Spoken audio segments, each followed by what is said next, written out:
জুবিন গাৰ্গৰ তদন্তৰ পৰা আঁতৰি যাবলৈ, শ্যামকানু মহন্তক বচাবলৈ, শ্যামকানু মহন্ত, সিদ্ধাৰ্থ শৰ্মাৰ ভূমিকা অসমৰ জনসাধাৰণ পাহৰি যাওক, তদন্ত যে ছিংগাপুৰলৈ নাই যোৱা, এয়া গোটেইখিনি কথা এইকেইটা দিন তেওঁ যি কৈ আছে, এয়া হ'ল মিছন ছেভ শ্যামকানু মহন্ত।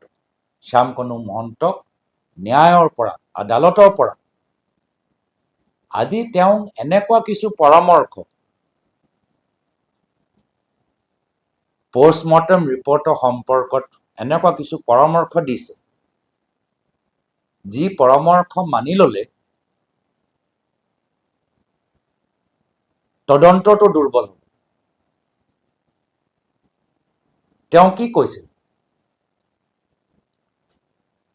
যে যদি দ্বিতীয় পষ্টমৰ্টেম ৰিপৰ্টটো ৰাজহুৱা কৰে, আমাৰ আপত্তি নাই, কৰিব পাৰে, আমি নকৰোঁ, কোনোবাই যদি কৰে আমাৰ আপত্তি। কিয় ক'লে? এনেকুৱা এটা সাংঘাতিক পৰামৰ্শ কিয় দিছে?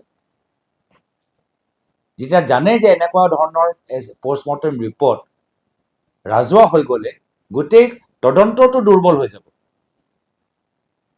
শ্যামকানু মহন্ত অধিবক্তাসকলে এইটোৱে বিষয়টো উত্থাপন কৰিব পাৰিব যে ইনভেষ্টিগেশ্যনৰ ভিতৰত যি প্ৰচিডিউৰ হ'ব লাগে, সেই প্ৰচিডিউৰ মতে হোৱা নাই।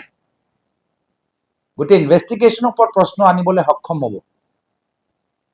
যি পৰামৰ্শ আইনী ক্ষেত্ৰত শ্যামকানু মহন্তক সহায় কৰে, সেই পৰামৰ্শটো হিমন্ত বিশ্ব শৰ্মা ডাঙৰীয়া মুখৰ পৰা কেনেকৈ ওলালে যে কোনোবাই যদি দ্বিতীয় পষ্টমৰ্টেমটো ৰাজহুৱা কৰিবলৈ বিচাৰে কৰিব পাৰে? তাৰ পৰাই আমি গম পালোঁ যে তেওঁ বিচাৰে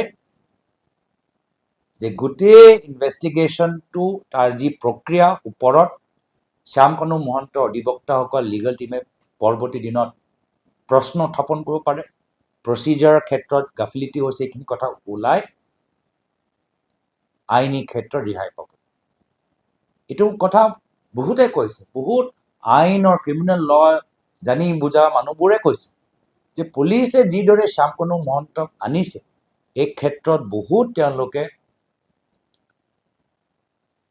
কৰিবলগীয়া কামবোৰ কৰিছে। এইখিনি মই কোৱা নাই, মইতো ইমান নাজানো, তেওঁলোকে কৰিছে। তো সেইটোৱে। আৰু মুখ্যমন্ত্ৰী যেতিয়া এইটো পৰামৰ্শ দিলে যে ৰাজহুৱা কৰক, যি কাম কৰিলেই আইনী ক্ষেত্ৰত শ্যামকানু মহন্তক সহায় কৰে, আৰু এই SIT বিভিন্ন কথাবোৰ যে তেওঁ ওলাই আছে, এইটোৱেতো প্ৰমাণ। আৰু হ'ব পাৰে কিয় কি সেইখন ঘৰৰ লগত,